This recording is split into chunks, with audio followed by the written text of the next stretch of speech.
Hello friends, very good morning. Welcome back to my YouTube channel.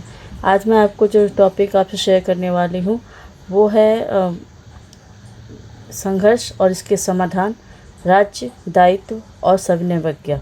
ठीक, इन दोनों topic पे गांधी जी के क्या विचार थे इसके बारे में इसमें हम करेंगे। ये मेरे इन लोग असाइनमेंट के नेक्स्ट क्वेश्चन है, नेक्स्ट असाइनमेंट है। तो संघर्ष और इसके समाधान।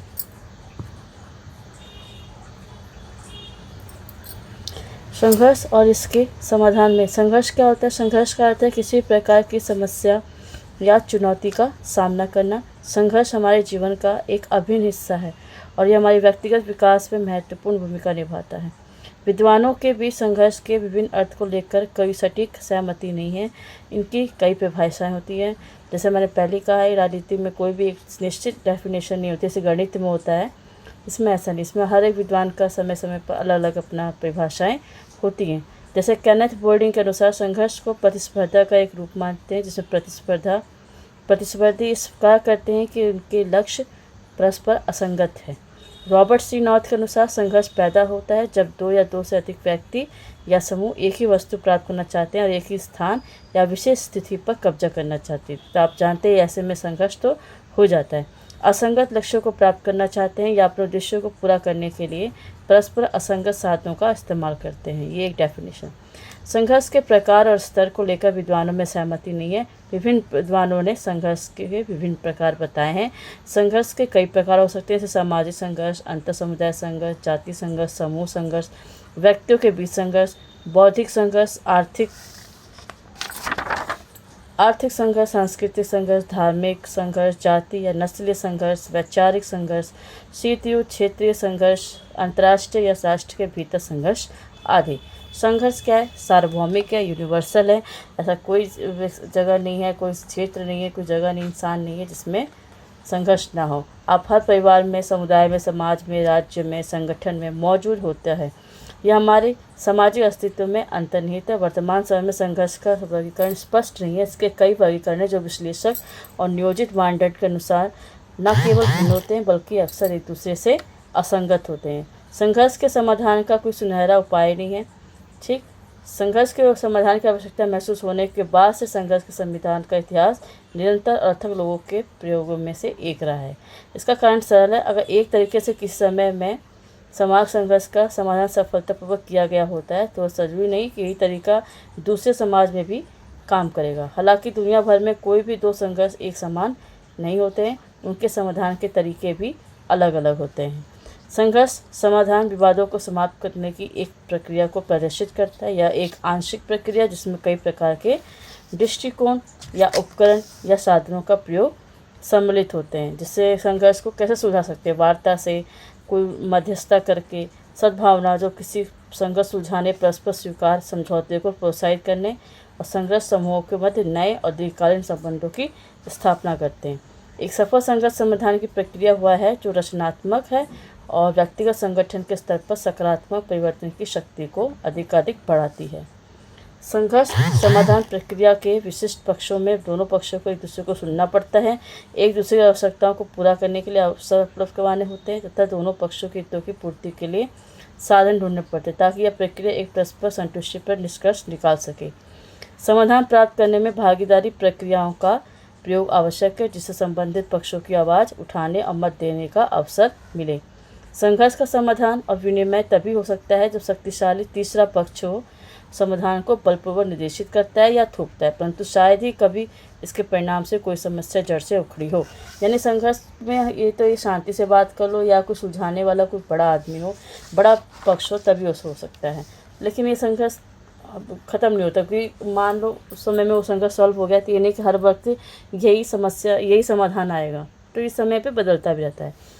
संघर्ष के अंतर्निहित कारणों का समाधान किया जाना आवश्यक है। संघर्ष समाधान की प्रक्रियाएं जो अंतर्निहित कारणों की बजाय ऊपरी लक्षणों से संबंधित होती है, वे संघर्ष को कुछ समय के लिए रोक सकती है, परंतु वे समाधान नहीं कर पाती है। हालांकि समझौते में कुछ महत्वपूर्ण संतुलन के तत्व हो सकते हैं, परंतु इसमें महत्वपूर्ण मुद्दों, आवश्यकताओं का बलिदान नहीं किया जाना चाहिए। संघर्ष समाधान को प्राप्त करने का अंतिम आधार एकीकृत समाधानों का निर्माण है। दोनों पक्ष यदि सभी नहीं तो कम से कम कुछ मुद्दों पर अपनी आवश्यकताओं तथा हितों के अनुसार संतुष्ट होने चाहिए। संघर्ष समाधान एक अहिंसक प्रक्रिया है जिसका लक्ष्य प्रतिद्वंदी समूहों में दीर्घकालीन संबंधों की स्थापना करना होता है। गांधी का सत्याग्रह अहिंसा, सत्य, न्याय, नैतिकता, आध्यात्मिकता, आत्मपीड़न सिद्धांतों पर आधारित एक विशेष संघर्ष समाधान करने का तरीका है कि संघर्ष को हम अहिंसा से, सत्य से, न्याय से, नैतिकता से, ठीक है, ऐसे हम इसको समाधान कर सकते हैं। चलिए नेक्स्ट टॉपिक करते हैं, राज्य, दायित्व और सविनय अवज्ञा। गांधी जी के अनुसार राज्य कैसा होना चाहिए, क्या नागरिकों के कर्तव्य होने चाहिए। गांधी राज्य के बिना समाज की इच्छा रखते हैं, परंतु व्यवहारिक आदर्शवादी होने नाते वह न्यूनतम राज्य का समर्थन भी करते हैं। अराजकता की स्थिति में जहाँ प्रत्येक अपना शासक होता है, बिना दूसरों के मार्ग में बाधा पहुँचाए शासन किया सकता है, वहाँ कोई राजनीतिक शक्ति नहीं होगी क्योंकि वहाँ राज्य नहीं होगा। इस आदर्श की अनुपस्थिति में थ्योरो की सूक्ति वही सरकार सर्वश्रेष्ठ जो सबसे कम शासन करती है कि सबसे अच्छा विकल्प है। गांधी के अनुसार मानव अपनी नैतिक क्षमताओं को इस हद तक बढ़ाने की क्षमता रखता है कि वो शोषण को न्यूनतम कर सकता है। राज्य और नागरिकों के मध्य संबंध गांधी के सत्य अहिंसा को सर्वोच्च मूल्य मानने से विकसित होता है, जिस पर व्यक्तिगत और सामाजिक नैतिकता को आधारित होना चाहिए। नागरिकों की सत्य अहिंसा की खोज उन्हें राज्य से नैतिक रूप से श्रेष्ठ बना देती है, जिसमें नागरिकों के पास आत्मा है और राज्य आत्महीन है। चूँकि सामाजिक प्रगति सत्य अहिंसा की ओर बढ़ने में होती है, इससे राज्य की दमनकारी भूमिका कमजोर होगी और यह प्रक्रिया किसी भी समाज में शक्ति के अधिक विकेंद्रीकरण से प्राप्त की जा सकती है। तो यह नागरिकों की कर्तव्य भावना है जो एक लोकतांत्रिक राज्य को सर्वाधिकारी राज्य से अलग करती है। हालांकि गांधी सभी राज्यों को आत्महीन मानते हैं। एक लोकतांत्रिक शासन में एक नागरिक की जिम्मेदारी अधिक होती है क्योंकि नागरिक प्राधिकार के विरुद्ध उसे भ्रष्ट और ढोंगी होने से बचाने की जिम्मेदारी होती है। हर राज्य में शक्ति के दुरुपयोग संभावना होती है। श्रेष्ठ नैतिक प्राधिकार से युक्त नागरिकों को अपनी चेतना को नहीं खोना चाहिए। गांधी सरकार के प्रत्येक कार्य के लिए प्रत्येक नागरिक का दायित्व तय करते हैं। तो गांधी जी कहते हैं कि लोकतांत्रिक में नागरिकों का कर्तव्य ज़्यादा होता है ताकि वो सरकार जो राज्य है वो ढोंगी ना हो सके, वो भ्रष्ट ना हो सके। यह तय करना अहिंसा और सत्य की भावना से प्रेरित नागरिक के ऊपर है, क्या वे राज्य के प्रति सक्रिय वफादारी या पूर्ण विरोध दिखाना है या राज्य के किसी कानून का विरोध नहीं करना है या कुछ कानूनों का विरोध करना है। नागरिक सामाजिक समझौते या कानूनी प्रभुसत्ता या सांकेतिक सहमति या विधि का शासन या अन्य समरूपी धारणाओं जो कि लोकतांत्रिक संविधानवाद में निहित है के नाम पर अपने दायित्व के हिस्से का त्याग नहीं कर सकता। इसीलिए गांधी के अनुसार शांति के लिए बिना शर्त सहमति नहीं होती, चाहे वो बहुमत के शासन में सुनिश्चित की जाए और न ही राज्य के कार्यों की सीमाओं के पहले इस प्रकार स्थापित किया जा सकता है कि वो ऐसा कोई राज्य नहीं जो बिना शांति जाए, जितना बड़ा राज्य हो अगर शांति नहीं होगी तो वो टिक नहीं पाएगा। शांति स्थापित वे नागरिकों के प्राकृतिक अधिकारों की स्वयं रक्षा करें। गांधी समाज के अंदर कई प्रकार की गुटबंदियाँ वर्ग संघर्षों के कारण संस्थागत रक्षा उपाय में अविश्वास करते हैं क्योंकि बहुमत गलत हो सकता है। गांधी के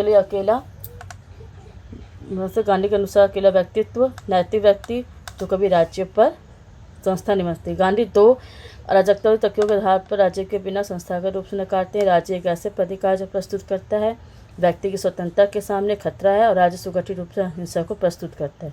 गांधी एक विकेंद्रीकृत और औद्योगिक अहिंसक स्वपोषित आत्मनिर्भर मुक्त समाज के विचार का समर्थन करते हैं। ग्राम स्वराज व्यक्तिगत स्वतंत्रता को आगे बढ़ाता है।